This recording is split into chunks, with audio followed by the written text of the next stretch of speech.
कांच का गुलाम। इस कहानी को लिखा है योगेश मित्तल जी ने। कपिल नगर के एक कस्बे की एक बड़ी सी कोठी में सेठ चमड़ीलाल का छोटा सा परिवार रहता था। चमड़ीलाल बड़ा कंजूस था। उसका सिद्धांत था चमड़ी जाए पर दमड़ी न जाए। उसके पास बहुत पैसा तो था भी, हर समय वो यही सोचा करता कि क्या करे जिससे उसका पैसा दुगना चौगुना हो जाए। जबकि पैसे का सुख भोगने के लिए चमड़ीलाल और उसकी पत्नी चुन्नी देवी के सिवा उनके घर में और कोई भी नहीं था। चुन्नी देवी सुबह से शाम तक घर का सारा काम करते करते अक्सर बहुत थक जाती थी। ऐसे में एक दिन वो अपने पति से प्रेम पूर्वक बोली, सुनो जी, घर के काम के लिए क्यों ना हम कोई नौकर या नौकरानी रख लें। चमड़ीलाल ये सुनते ही गर्म हो उठा और भभक कर बोला, तेरा तो दिमाग खराब है। मैं और तू घर में दो ही तो प्राणी हैं और दो जनों का काम ही कितना होवे है। नौकर रखेंगे तो उसे खाना भी देना पड़ेगा, तनख्वाह भी देनी पड़ेगी।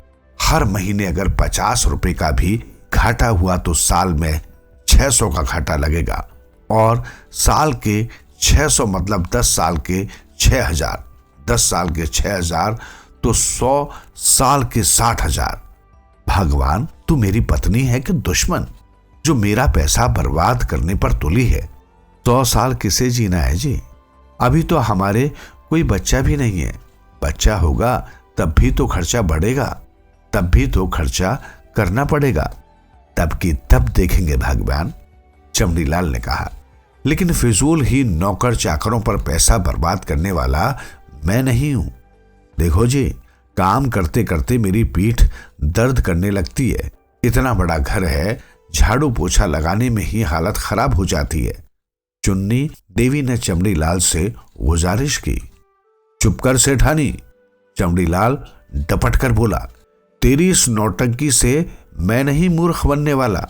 अपने घर में हम दो ही तो प्राणी हैं और दो लोगों का भी काम तू नहीं कर सकती तो क्या खा खाकर भैंस बनेगी। चुन्नी देवी एक हाय भरकर रह गई। समझ गई कंजूस मक्खी चूस पतिदेव को नौकर रखने के लिए किसी भी हालत में मनाया नहीं जा सकता। दिन बीतते गए। फिर एक दिन चमड़ीलाल को व्यापार के सिलसिले में पास के नगर रूपनगर जाना पड़ा।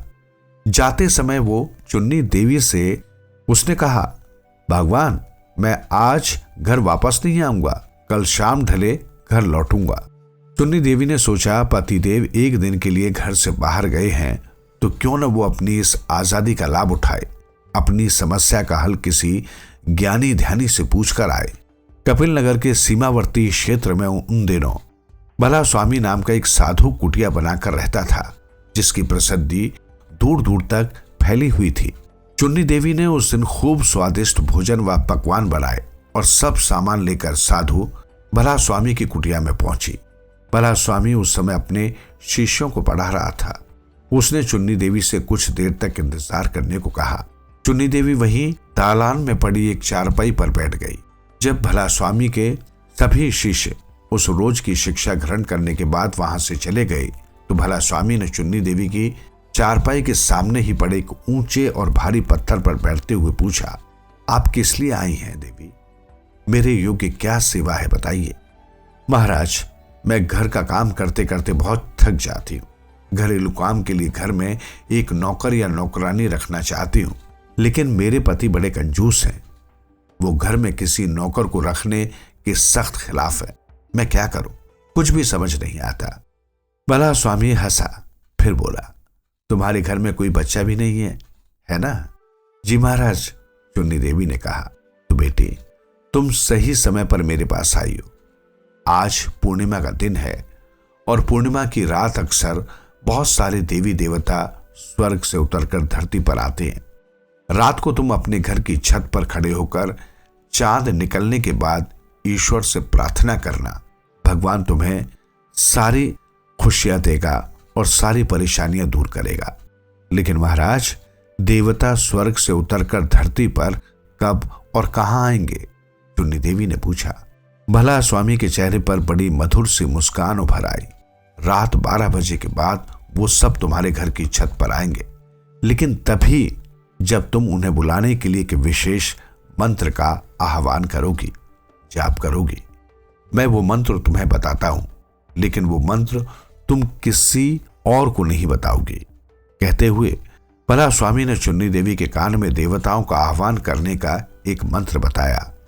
महात्मा भला स्वामी से मिलकर चुन्नी देवी जब घर पहुंची तो उसका मन बड़ा शांत था और वो बड़ी बेचैनी से रात होने पर पूर्णमासी का चांद निकलने की प्रतीक्षा करने लगी। और उस रोज चुन्नी देवी शाम होते ही अपनी विशाल कोठी की छत पर चली गई। छत पर टहलते हुए वो समय बिताने लगी। वो शाम चुन्नी देवी को रोज से बहुत ज्यादा लंबी लगी।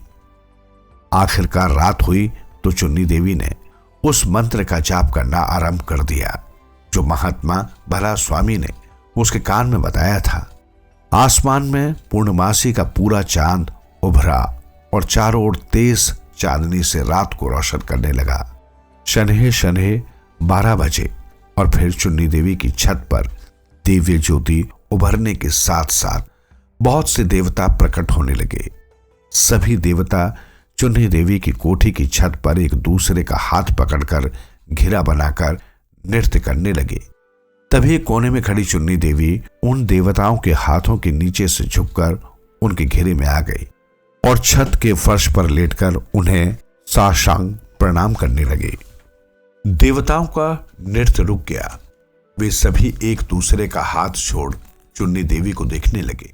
उनमें एक देवता जिसकी आकृति किसी वायुवृद्ध जैसी थी और उसके चेहरे पर लंबे सफेद बाल और लंबी सफेद दाढ़ी थी, चुन्नी देवी के निकट आया और उसने बड़े प्रेम से चुन्नी देवी से पूछा, तुम कौन हो पुत्री और तुम्हें क्या कष्ट है? प्रभु, एक तो मेरे कोई संतान नहीं है। जब मेरे पति घर से बाहर कहीं चले जाते हैं, इतने बड़े घर में अकेले मुझे बहुत डर लगता है। और दूसरे इतने बड़े घर के सारे काम सुबह से शाम तक अकेले करते हुए मैं बुरी तरह थक जाती हूँ। सारा शरीर बुरी तरह दुखने लगता है। कई बार रात रात भर सो भी नहीं पाती हूँ। मैं चैन से जीवन व्यतीत करना चाहती हूँ प्रभु। कुछ ऐसा कीजिए कि मेरे सारे दुख दूर हो जाएं। वायुवृद्ध देवता मुस्कुराए और उन्होंने हवा में अपना हाथ घुमाया और अगले ही पल उनके हाथ में कांच की एक छोटे से शिशु की छोटी सी मूर्ति आ गई। वायुवृद्ध देवता ने वो मूर्ति चुन्नी देवी की ओर बढ़ाई और बोले, ये कांच की मूर्ति तुम्हारा कांच का गुलाम है, कांच का दास है, नौकर है। ये तुम्हारे सारे दुख दूर कर देगा। चुन्नी देवी ने उस कांच के गुलाम को हाथ में लेकर उलट पलट कर देखा और आश्चर्य से बोली, पर यह निर्जीव कांच का गुलाम मेरी क्या मदद करेगा प्रभु? वायुव्रत देवता बोले, अपने शयन कक्ष में जाकर इसे अपने सीने से लगाकर तुम सो जाना और सुबह उठते समय तुम सपने में जो आकृति देखोगी, ये कांच का गुलाम हर रोज उसी आकृति में प्रकट होकर दिन भर के तुम्हारे सारे काम किया करेगा और रात को फिर से कांच का गुलाम बन जाया करेगा। लेकिन एक बात ध्यान रहे, कांच का गुलाम तुम्हारे यहां सिर्फ 1 वर्ष तक रहेगा। 1 वर्ष बाद ये गायब हो जाएगा। इतना कहने के साथ ही वायुवृद्ध देवता तथा उनके सभी साथी देवता चुन्नी देवी की छत से अदृश्य हो गए। चुन्नी देवी अवाक सी चारों तरफ देखती रही, लेकिन फिर उसे कहीं कोई देवता दिखाई नहीं दिया। फिर चुन्नी देवी ने अपने हाथों में मौजूद कांच के गुलाम को देखा। वो एक छोटे शिशु जैसा जरूर था, लेकिन अभी कांच पर कोई रंग नहीं था, आकार नहीं था। आंख, नाक, कान, मुंह और वस्त्र सभी पारदर्शी और कांच से ही बने हुए थे। उस कांच के शिशु गुलाम को लिए चुन्नी देवी अपनी छत से नीचे उतरने की सीढ़ियों की तरफ बढ़ी थी कि उनके कानों में किसी नन्हे बच्चे के रोने की आवाज उभरी। चुन्नी देवी के घर के समीप ही एक गरीब जुल्हाई की झोंपड़ी थी। जुल्हाई की पत्नी ने कुछ महीने पहले एक बच्चे को जन्म दिया था। वही बच्चा रो रहा था। चुन्नी देवी के हृदय में मां की ममता जागृत हो उठी। आज उसके कंजूस पति घर पर नहीं थे, इसलिए उसने सोचा क्यों न गरीब जुलाहिन की कुछ मदद कर दूं। कांच के खिलौना गुलाम को वो अपने शयन कक्ष में अपने बिस्तर पर लेटाकर अपने रसोई घर में गई। वहां से एक लोटा दूध और कुछ खाने पीने के मेवा और पकवान लेकर अपनी कोठी के बाहर निकली और गरीब जुलाहिन की झोपड़ी में पहुंची। जुलाहा और जुलाहिन उस समय अपने रोते बच्चे को चुप कराने की बहुत कोशिश कर रहे थे, किंतु गरीबी की मार से भूखे बच्चे को तो दूध चाहिए था, जो उसकी कमजोर मां के शरीर में नहीं था, और भूखा बच्चा भूख से तड़प रहा था। चुन्नी देवी को देख जुलाहिन और जुलाहा चकित हो उठे और लपक कर उसके पैरों में गिरते हुए बोले, सेठानी जी, आप यहां क्यों आई हैं? कोई काम है क्या? आज्ञा दीजिए, हमें क्या करना है? तुम्हें कुछ नहीं करना है, बस ये सारा सामान रख लो और दूध पिलाकर अपने बच्चे की भूख मिटाओ। और हाँ, कल से तुम अपनी झोंपड़ी और मेरी कोठी के आसपास अच्छे से सफाई कर दिया करना। कहते हैं साफ सुथरी जगह में देवताओं का वास होता है और लक्ष्मी देवी भी साफ सुथरी जगह पसंद करती हैं। मैं कोशिश करूंगी कि तुम्हारे बच्चे के लिए रोज दूध और कुछ सामान तुम्हारे पास पहुंच जाए। जुलाहिन और जुलाही ने चुन्नी देवी को ढेर आशीष दिए। उनकी झोपड़ी से जब चुन्नी देवी वापस अपने शयन कक्ष में पहुंची तो उसे बहुत तेज नींद आ रही थी। वो कांच के गुलाम शीशु को सीने से लिपटा कर सो गई। रात को चुन्नी देवी को बार बार नन्हे मुन्ने बेहद खूबसूरत शीशु के सपने आते रहे, और जब सुबह उसकी आंख खुली तो वो ये देख हतप्रभ रह गई कि उसकी छाती से लगा एक बेहद खूबसूरत शिशु खिलखिलाकर हंस रहा है। अरे अरे, कौन हो तुम? हठात ही चुन्नी देवी के होठों से निकला तो वो नन्हा शिशु उछलकर बिस्तर पर बैठ गया और हंसते हुए बोला, मैं तुम्हारा गुलाम हूं मैया, आज से तुम्हारे घर के सारे काम मैं करूंगा, बोलो क्या करना है? एक नन्हा सा गुलाम। चुन्नी देवी उसे प्यार से देखती रह गई। कुछ देर तक तो उसके होठों से कोई शब्द ही नहीं निकला और मन में ये बात आई कि इतने छोटे से बच्चे से कोई भी काम ले तो कैसे। बोलो मैया, क्या करना है? तभी उस शिशु ने फिर कहा तो चुन्नी देवी धीरे से बोली, नहीं नहीं, तुम बहुत छोटे हो, तुमसे मैं कुछ भी नहीं करवा सकती, तुम आराम करो, घर के सारे काम मैं खुद ही निपटा लूंगी। अरे मैया, मैं सारे काम कर सकता हूं, तू बता तो सही, तूने क्या करवाना है? कहते कहते वो शिशु एकदम चुन्नी देवी से भी 2 बलिष्ठ ऊंचे आकार का हो गया। चुन्नी देवी को उसके शरीर की ऊंचाई देखने के लिए अपनी गर्दन ऊंची करनी पड़ी। तो पहला काम ये करो कि मेरा घर अंदर से भी और बाहर से भी अच्छी तरह साफ कर दो, चुन्नी देवी ने कहा। और चुन्नी देवी के मुंह के शब्द पूरे ही हुए थे कि उसने देखा अचानक ढेर सारे हाथों में सफाई का कपड़ा लिए उसके घर का फर्श, दीवारें और छत साफ कर रहे थे। चुन्नी देवी आश्चर्य से पलके झपकाती रही, चौंकी तब जब उस कांच के खिलौने से निकले गुलाम ने उसके आगे सिर नवाकर बड़े ही प्यार से पूछा, अब क्या करना है मैया? घर साफ हो गया? चुन्नी देवी ने पूछा। हाँ मैया, कांच के गुलाम ने कहा। बाहर से भी? चुन्नी देवी ने पूछा। हाँ मैया, कांच का गुलाम फिर बोला। चुन्नी देवी दौड़कर घर से बाहर निकली, फिर शीघ्रता पूर्वक कोठी के बाहर की सड़क पर पहुंची तो ये देखकर हक्का बक्का रह गई कि उसका घर बिल्कुल नए घर जैसा चमचमा रहा था। उसके बाद तो चुन्नी देवी ने कांच के गुलाम का जो काम दिए वो फटाफट करता गया, यहां तक कि उस दिन चुन्नी देवी के घर का खाना भी कांच के गुलाम ने बनाया और बड़ा ही स्वादिष्ट बनाया। चुन्नी देवी को उस दिन कोई भी काम नहीं करना पड़ा, बल्कि जब घर के सारे काम निपट गए तो उसने कांच के गुलाम से भी कह दिया, बेटा अब तू हमारी कोठी के बगल में झोपड़ी है, उनकी यहां कोई काम हो तो करके आ जा। कांच का गुलाम चुन्नी देवी की आज्ञा पाकर कुछ देर के लिए गायब हुआ, मगर थोड़ी ही देर बाद आकर बोला, भैया मैंने जुलाहिन के घर के सारे काम कर दिए, घर की सफाई कर दी, दूध गर्म कर दिया, खाना बना दिया। हैं? चुन्नी देवी ने आश्चर्य से मुंह फाड़ा, मगर उसके घर में तो कुछ भी नहीं था। मगर अब उनका घर मैंने गुड़, अनाज, दालों से भर दिया है, अब उन्हें किसी बात की कमी नहीं रहेगी, कांच के गुलाम ने कहा। चुन्नी देवी की आंखों में खुशी के बादल उभर आए। वो भावुक होकर बोली, ये तूने बहुत अच्छा किया बेटा, अब तू थोड़ी देर आराम कर ले, नहीं भैया, मैं तो तब आराम करूंगा जब तू रात को सोने के लिए बिस्तर पर जाएगी, कांच के गुलाम ने कहा। पर बेटा, अब और कोई काम तो है नहीं। चुन्नी देवी दिमाग पर जोर डाल बहुत कुछ सोचते हुए बोली। है ना भैया, कांच का गुलाम बोला। तू बिस्तर पर लेट। और उसने अचानक अपने सीधे हाथ की तर्जनी घुमाई तो ये देख चुन्नी देवी अचंभित हो उठी कि वो एकदम अपने बिस्तर पर पहुंच गई है।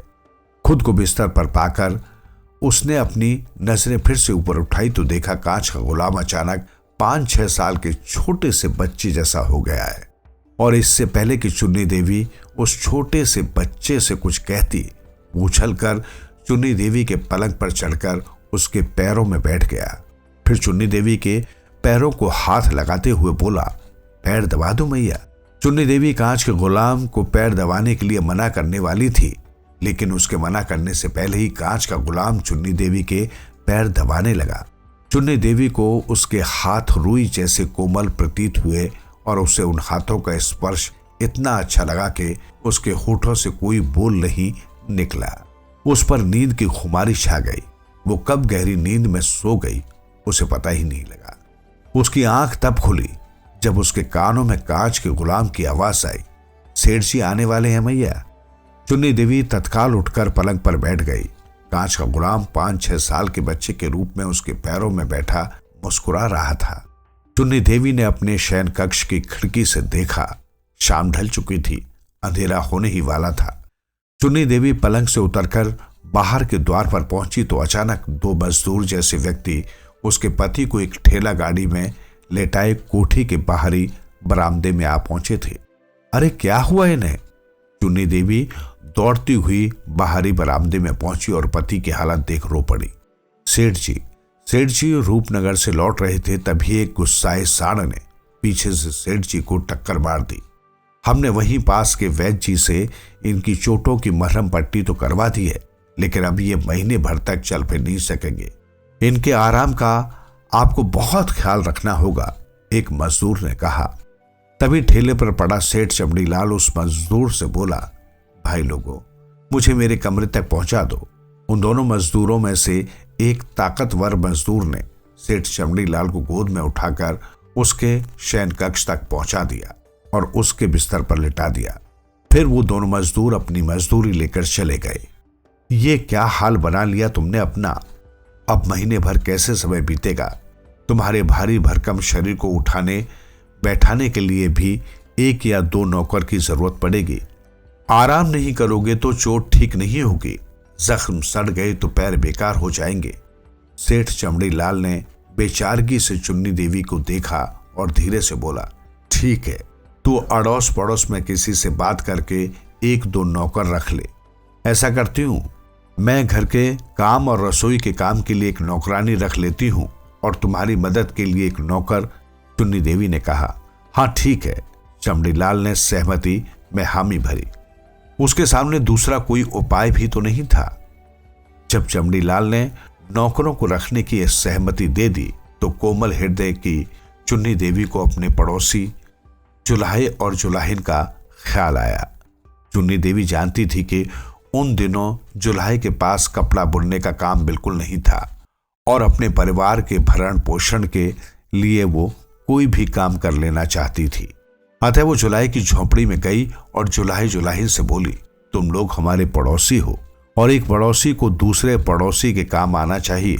मेरे पति एक दुर्घटना का शिकार होकर 1 महीने के लिए बिस्तर पर पड़ गए हैं। उनकी देखभाल के लिए मुझे आप दोनों की सहायता की जरूरत है। क्या आप लोग मेरी मदद करोगे? जुलाहे और जुलाहिन तो पिछली रात चुन्नी देवी की दया और मदद से इतने कृतज्ञ थे कि वे तुरंत ही चुन्नी देवी की मदद के लिए मान गए।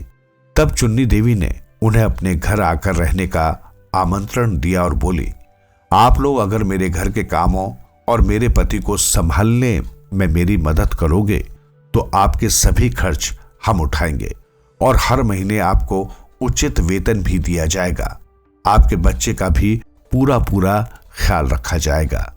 जुल्हा और जुलाहिन चुन्नी देवी की बात मानकर उसके घर आ गए। चुन्नी देवी ने उस रात जुल्हे को अपने पति के कमरे में सोने के लिए तैयार कर लिया ताकि जुलाहा रात को भी उसके पति का ध्यान रख सके। अपने और जुलाहिन व उसके बच्चे के सोने का इंतजाम उसने पहले ही एक अन्य कमरे में कर लिया था। जुलाहे और जुलाहिन को साथ लेकर जब चुन्नी देवी घर लौटी तो कांच का गुलाम उसे कहीं नहीं दिखाई दिया। जब रात को सोने के समय चुन्नी देवी जुलाहिन के साथ कमरे में पहुंची तो उसने देखा कि कांच का गुलाम कांच के खिलौने के रूप में उसके बिस्तर पर ही पड़ा है। चुन्नी देवी के मन में एक टीस उत्पन्न हुई और उसने सोचा, कितना ही अच्छा हो यदि कांच का गुलाम उसका पुत्र बन जाए। उसकी आंखों के सामने कांच के गुलाम का 5-6 साल के बच्चे जैसा आकार घूमने लगा था। सुबह जब चुन्नी देवी और जुलाहिन की आंखें खुली तो कांच का गुलाम फिर से एक लंबे और बलिष्ठ मानव शरीर में उनके सामने था।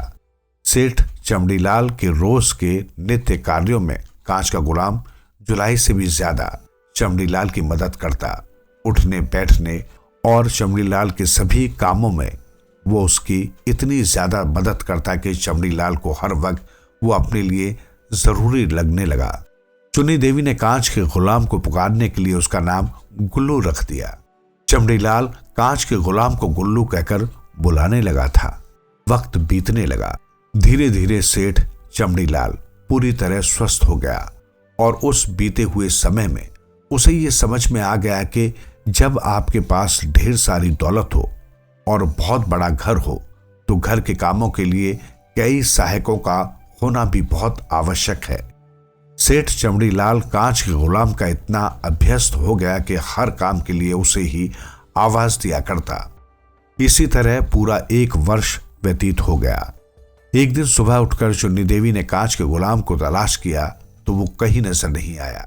चुन्नी देवी कांच के गुलाम को ढूंढ ही रही थी कि तभी चमड़ीलाल उसके निकट आया और बोला, भगवान, वो अपना गुल्लू कहीं दिखाई नहीं दे रहा। तुम्हें दिखाई दिया? वो या कहीं नहीं, मुझे भी नहीं दिख रहा। चुन्नी देवी बोली। फिर चुन्नी देवी ने जुलाहे और जुलाहिन से भी गुल्लू के बारे में पूछा, लेकिन उन्होंने भी यही कहा कि उन्होंने भी गुल्लू को नहीं देखा। गुल्लू उर्फ कांच के गुलाम को ढूंढते हुए अभी थोड़ी ही देर हुई थी कि अचानक कोठी के द्वार पर एक बहुत तेज बुलंद आवाज उभरी, अलख निरंजन, कहाँ हो बिटिया रानी? चुन्नी देवी बुरी तरह चौंकी। पूरा साल बीत जाने पर भी वो आवाज चुन्नी देवी पलक झपकते ही पहचान गई थी। आवाज महात्मा भला स्वामी की थी। चुन्नी देवी दौड़कर द्वार पर पहुंची। महात्मा भला स्वामी द्वार पर खड़े मुस्कुरा रहे थे। चुन्नी देवी महात्मा जी के चरणों में लौट गई। महात्मा भला स्वामी ने चुन्नी देवी को आशीर्वाद देकर उसे उठाया और पूछा, कैसी हो बिटिया? मैं तो ठीक हूं महाराज, लेकिन आज सुबह से हमारा गुल्लू नहीं मिल रहा। चुन्नी देवी ने कहा, हमारा गुल्लू? चुन्नी देवी के मुंह से हमारा गुल्लू सुनकर महात्मा भला स्वामी हंसे।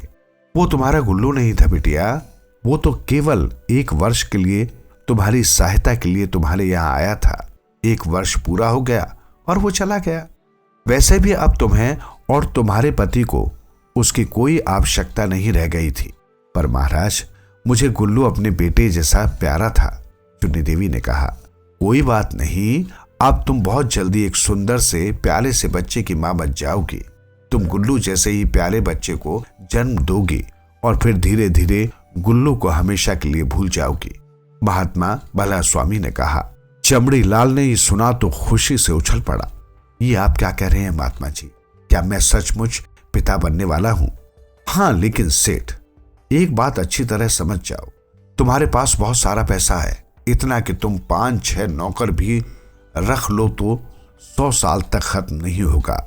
लेकिन इस पैसे को तुम लोगों को रोजगार देने और परोपकार के कार्यों के लिए खर्च नहीं करोगे तो फिर कभी कोई सांड पीछे से आकर तुम्हें धक्का मारेगा। पिछली बार तुम बच गए थे, अगली बार शायद तुम बच भी न पाओ। तुम्हारा ये बहुत सारा पैसा भी शायद तुम्हारे प्राण न बचा सके। इसलिए पैसे का मोह छोड़ दो और गरीबों की मदद और सत्कर्मों में पैसा खर्च करो और भगवान पर भरोसा रखो। अच्छे कार्यों और लोगों की सहायता के लिए तुम जितना ज्यादा धन खर्च करोगे, ईश्वर तुम्हें उतना ही ज्यादा धन देगा और फिर कभी कोई सांड भी तुम्हें पीछे से धक्का नहीं मारेगा। महात्मा भला स्वामी की बात सुनकर कंजूस मक्खी चूस चमड़ीलाल की अंतरात्मा कांप गई। उसकी आंखों के सामने वो दृश्य कौंध गया जब पिछले वर्ष रूपनगर से लौटते हुए एक सांड ने पीछे से टक्कर मारकर उसे घायल कर दिया था।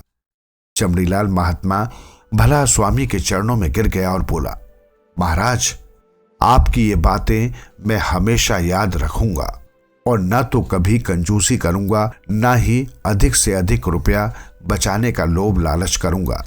फिर सेठ चमड़ीलाल ने बहुत ही अनुनय विनय करके उस दिन अपने घर उन्हें रोक लिया, उनका अच्छे से स्वागत सत्कार किया। उसके बाद कुछ समय पश्चात चुन्नी देवी ने एक बहुत खूबसूरत बच्चे को जन्म दिया और चुन्नी देवी मां तथा चमड़ीलाल पिता बन गए।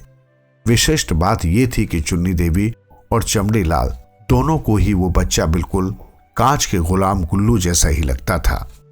पैसा कमाना कोई बुरी बात नहीं है, बहुत सारा पैसा कमाना भी कोई बुरी बात नहीं है, लेकिन पास में ढेर सारा पैसा होने पर उस पर सांप की तरह बैठ जाना अच्छी बात नहीं है।